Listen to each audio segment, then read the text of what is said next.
bum, bum, bum, bum. Why you always lying? You always lying.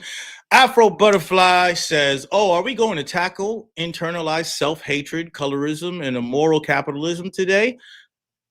Not exactly, but maybe. What we're going to tackle is the fact that Young Thug has been going through a lot. And we listened to his album. Toure, I hit Toure up and said, "Did you listen to this album?" I said, "It was trash." And he goes, "Oh my God, thank you. I thought I was just old." No, it's trash. I did. I was like, I don't get it. Why do I not get it? Oh well, it's just me. And then Green's like, no, I don't fuck with it neither. But I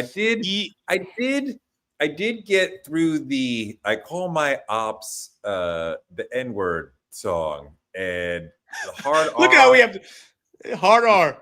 Hard R was going hard, and obviously he has the cultural right to say it, but it still felt weird. And like, if you said it once, that would go a long way. But you said it like 20 times in that song, and I was like, you never slipped up and said the hard R before? Of course, I've said the hard R. No, but I'm saying when you're talking to your peoples, and then you just say it, and then somehow the R just came out on the end of that. When I'm talking about peoples, but I mean to say like the A, no, it never mistakenly is articulated as the R. With the R. But like, I mean, there's a time and a place even for the hard R. But not in white people's mouths, not around white people. So this sort of like broad mass usage is kind of weird. The overusage is kind of weird. I'm kind of letting you throw away if you're gonna like one off, like, my op is a bam and I'm out. But like, you used to live in that. You keep over and over and over. I'm like, yo, I gotta fucking. That's a violation. You gotta show up in court. That's a violation. Here's the thing. I've heard and seen, and I don't even doubt that there's probably some place in this in Young Thug's mind, right? But this is what I've seen. The idea that this is somehow high art. Like somehow it's a commentary on racism and colorism in America, right?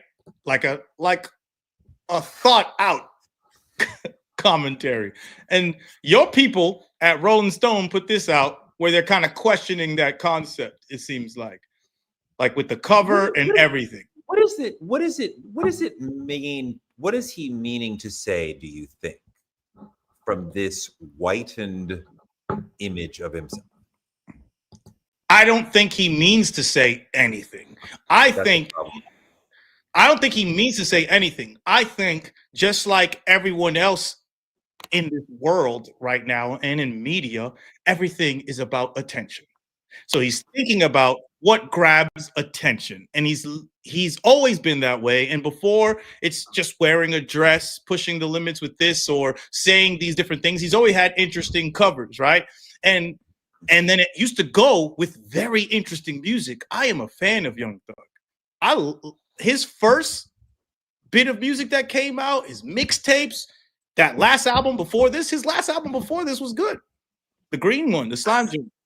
So this is just him trying to get attention without any conceptual ideas behind it, and that's a problem. I mean, that's kind of weird. I mean, like, and I don't know, if you were going to do that, you could have gone much farther. If it was just a visual palette and there was no necessity for anything political, you could have further whitened. I mean, like, I don't know. Does it? Let me see the image again. Does it really look white or does it look albino? Well, I think that's in the eye of the beholder type. Hold on, let me put it. Where's the image? No, there's a difference. There's a different color. No, I'm saying race. But that's black. We would immediately read that as a black person. He looks like Delonte West, like 100% like Delonte West in this picture. Delonte West. You're totally right. And when I first saw the picture floating around the internet, I said, oh, Delonte West is back in the news. I don't really care. I'm on to the next story. I wasn't really paying attention to it until you were like, yo, you got to listen to this album. But like, I don't know. I don't really, I mean, I'm like, are you saying you would get farther in life if you were light? Like, I'll entertain that conversation. Yes. That's part of it. That's what I'm trying to say, that there's I'm not going to say that's not there at all. And it being like almost a hypocritical statement, even the opposite, a nigger just kind of like hating on oneself. You could look at it in that self. I think we passed the 5-minute mark. We would get strike. He said that what I'm trying to say is that there is no actual it's not a clear idea that he has. He doesn't have a clear political sense. He doesn't have a clear statement culturally that he's trying to say in this. But he does say that him and his friends used to joke around, and they said, yeah, if you want to go pop, he's playing Uncle Ruckus. This Screwface, I just saw a Screwface pop up. I'll leave this here for a second. He said, if you want to go pop, you must go white. That's like a joke. And he's saying Michael Jackson went white. Okay, actually, he didn't go white. He had vitiligo, but you know what I'm saying. Like, he started trying to point out that the biggest artist and to try to get the exposure would be a white person or going to be a white person or appeal to white people. And we could understand that perspective, but there is, I think you staying on that. No, but I think you staying on that talks about your perspective on versus what people are. No, but like if you were saying you got to be white to go pop, you could visually create a white looking thug. But this is a light skinned thug. If you want to say light skin or I don't even know if he knows what proximity to whiteness even means, right? If you're saying there's no if he's a black person and his skin now is light, it's when he's saying go white, that's what it means the same thing. I think the minutia of that doesn't really matter. And I mean, I think it does. I mean, I think it is different statements of very light skin. This isn't even very light skin black, but like light skin black versus white. It's different, and partly I'm not going to stick on it. I'm just saying, if you really wanted to push it, you could have just presented yourself as a white person. You didn't do that, but whatever. Because he was taking himself and then making it white, and then he took other artists, like all the features, he made them white. He took all the features on his album and made them white. Did you see that? No. Okay. See, that's the worst part about this is that it was done to get attention, and it didn't really get attention. It didn't really get attention. We'll get into the things that got attention. And it's kind of funky because you said before, did you not, that Thug is one of the 3 or 4 most important artists of this sort of generation or this moment? 300%. 300%. Yeah. So I'll still say that. Which not necessarily mean the best, but like important as far as the direction of the genre. So if he kind of has a whack album and he's kind of resorting to do stuff to get attention, that's kind of disappointing. What I'm trying to say is like he always was on the side of getting like being shock value, being like a shock artist. He kind of always was in that space, if we're going to be real about it. So here's all the features on his project. So you see you got Cardi. That's not that big a change. Yeah. His girl. That's Mariah the Scientist. Don't say who's that like that. Don't be saying who's that like that. Lil Baby. You know what I'm saying? Sexy Red. You got 21. Travis. Wait, go back one second. Trav. Go back one second. One more. Who that is? It's 21. Oh shit. It's 21 Savage. Yeah. Oh, shit. But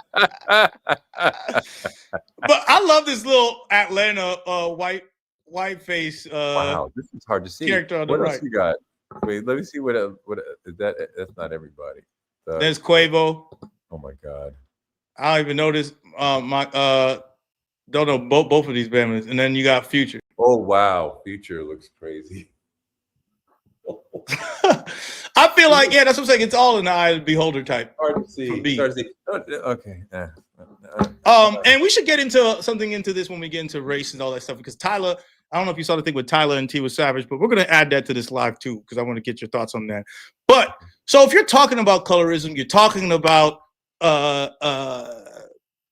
racism in this country and white supremacy and all that, we could get you if it's a commentary. But this is not a commentary. When you see all those images, that is a commentary. It feels like it. When you see all these rappers, it feels that way. But the music isn't giving you anything of that sort. Well, wait, is Screw say? But Screw is saying we're missing it. No, Screw is just he's just trolling. Look at what is it? Is it not? It's not. He's just fucking. Is it not? Yeah, yes. Yeah, he's on. Screw's just fucking with us. He's just fucking with us. Nah, y'all don't get it. Young Thug was playing Uncle Ruckus, channeling Clayton Bigsby. It's a concept album.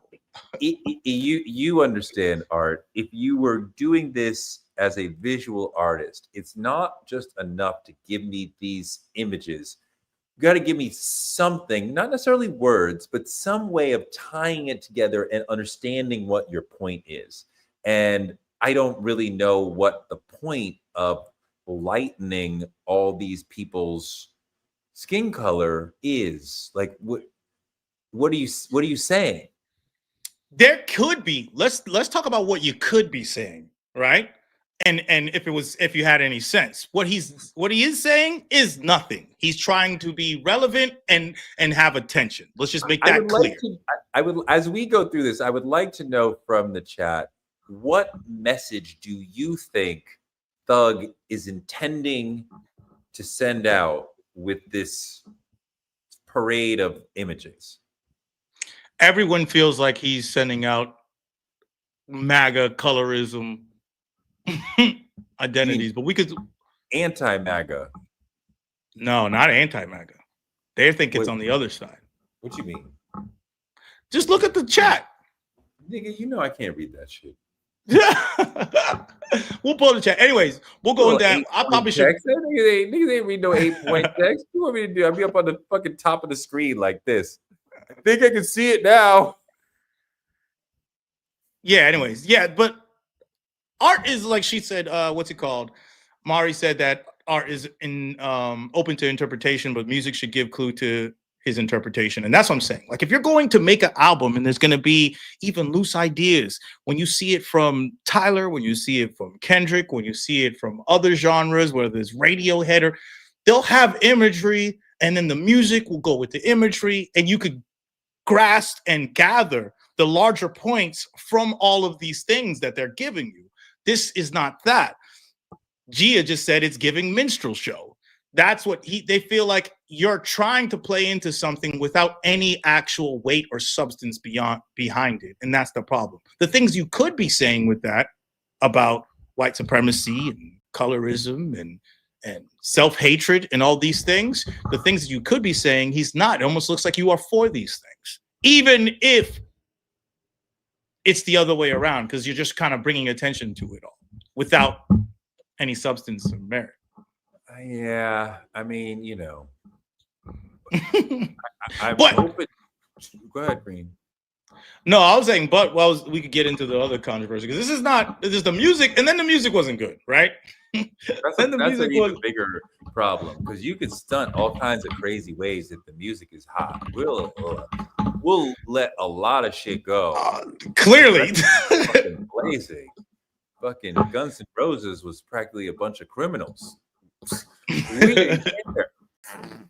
The records were hot like fish grease, but this shit, I call my op. What? I was like, what is happening in my headphones right now? What is really happening? That's what it was. And to talk about someone, I started a comment, and you said this too, because you said I said he's important.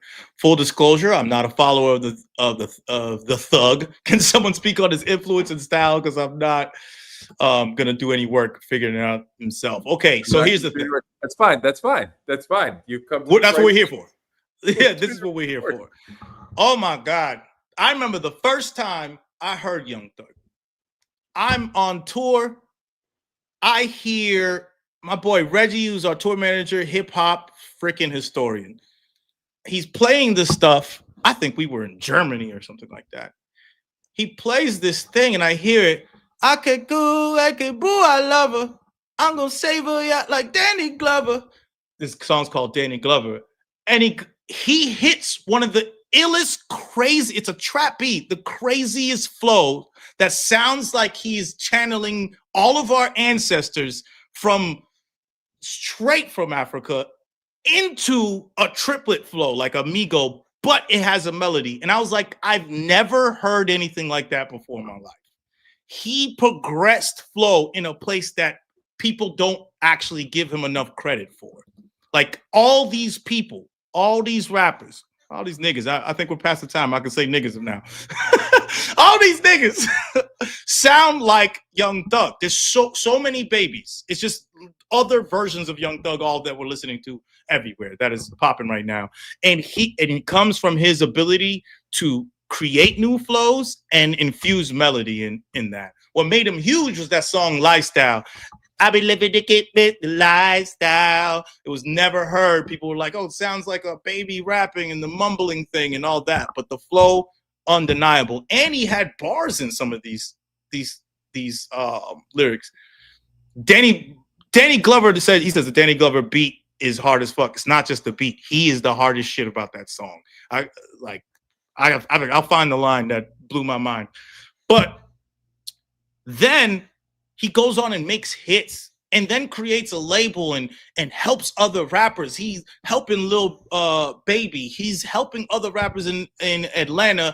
He is creating a whole movement behind himself, literally, like that he's monetizing himself, and then a movement of people who just want to be like him, and they don't even know it at this point. Like Yeet, like Ian, all these other young rappers are just versions of Young Thug. They're just different pieces of his. Who else are his like sons? Gunna, Yeet, what's it called? Every I can't just name a new rapper, and it's him. Like who else did I say? Even some of the opium guys that are under Playboy Carti, not Playboy Carti, because some of them sound like Playboy Carti, some of them sound like versions of Young Thug. And the reason why I say versions, even Playboy Carti sounded like Young Thug for a little while, actually. On his song Meh, that literally sounded like Young Thug. And some of his songs on his new album sounded like Young Thug. He was like in that bag. So, and that's completely him. And Young Thug came out sounding like Lil Wayne, but on 10. Like he sounded like Lil Wayne, and he had Lil Wayne type punchlines and melodies, but on 10 in the sense of like the expressiveness was on 10. Like Lil Wayne would give you bars and still rap. He wouldn't always have melody in his verses, Lil Wayne. Young Thug always was giving you melody and flow. So, yeah, Uzi, like they're naming everybody in the chat that sounds like him. Everyone sounds like Young Thug.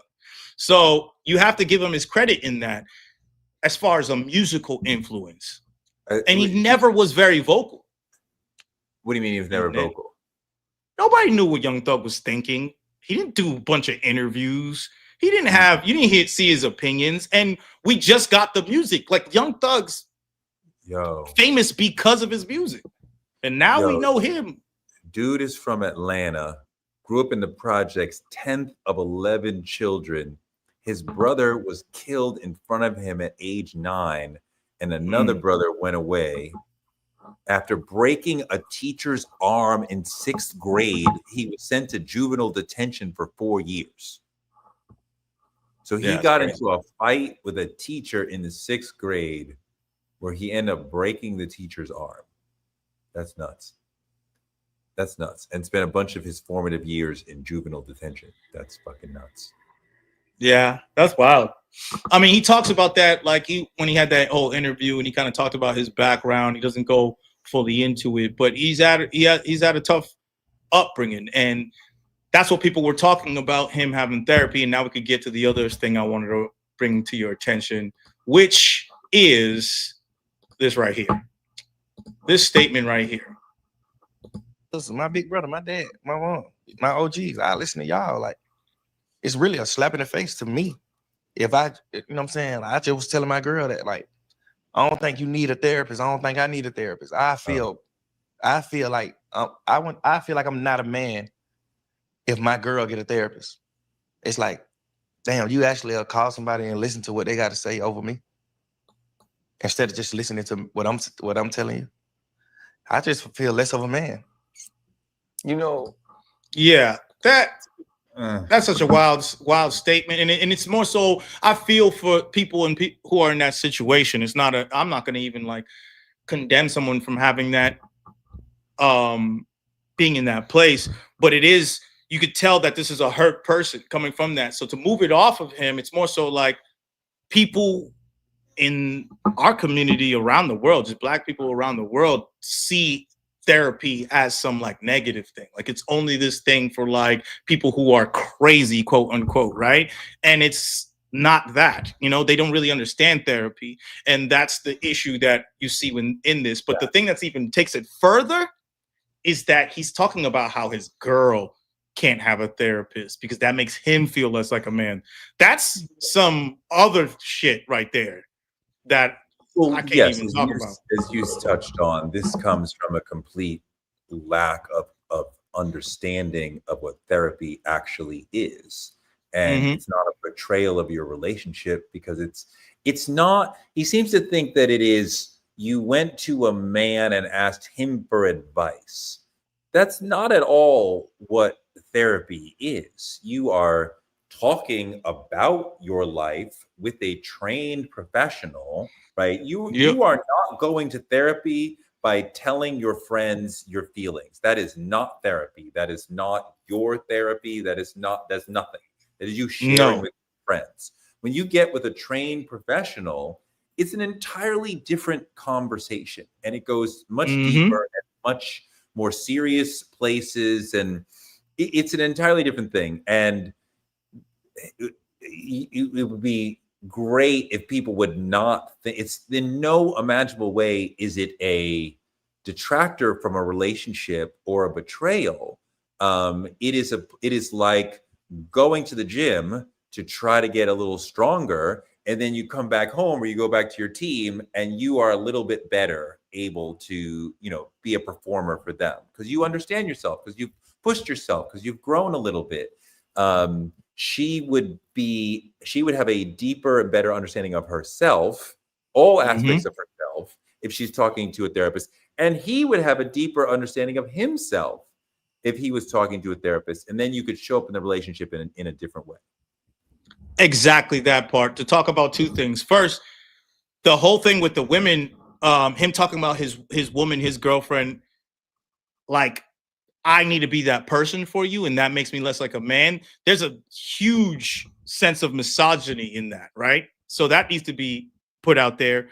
And then on top of that, the understanding of what you said with coaching, like the idea of it being just like Kobe watching tape, you journaling, or you having a person to talk to about how you're making your moves, review what you've been doing, and they are skilled and trained for years to analyze, assess, and offer some therapeutic advance and otherwise to help you be better to the people around you and to yourself.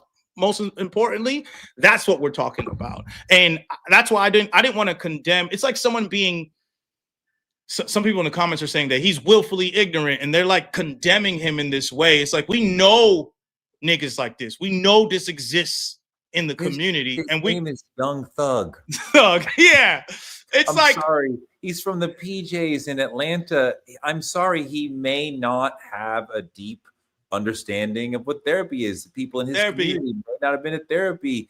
I've talked to rappers from the hood who understand what therapy is, who understand. So it's not like everybody from there, but like, I'm not surprised that Young Thug from the Atlanta PJs does not have a relationship with therapy, doesn't understand what it is. There's still a lot of people, especially in our community, who are still learning what it is. We have had a reflexive anti-therapy sort of vibe in our community for a while. Long of just, that's some white shit, that's some bullshit, or just, but you want to paint his face white. right? Or I just, I do my therapy by talking to my friends, like, or journaling, or like, no, you don't, or as you referenced earlier, that's just for people who are in mental crisis. No, not at all. And there is a significant part of our community that feels the opposite way. And like Charlemagne is one of those people who's like talks about therapy and the value of it, and he cannot wait until Friday at 4 to sit down in her chair and talk about what's going on in him with his life. Like, he loves it, and there's other people who love it, and I got so much out of it. Nobody ever says therapy screwed me up and made me worse and hurt me. It's always going to lift you up. There may be pain in the lifting up, in the understanding, oh, this trauma happened. This person hurt me. I hurt that person. I need to deal with that. But it's never like therapy made me worse. Like, everyone's like, if you commit to the process, like, it will make you a better person. 3,000%. And there's a lot of fear in it. There's a lot of fear to find out your traumas and deal with those things because it's there. That's another thing too. It's there, especially creative people, like your outlet, like how people say their art is their therapy, which it's not exactly a therapy. It's more so of a way that you communicate and cope, most likely. But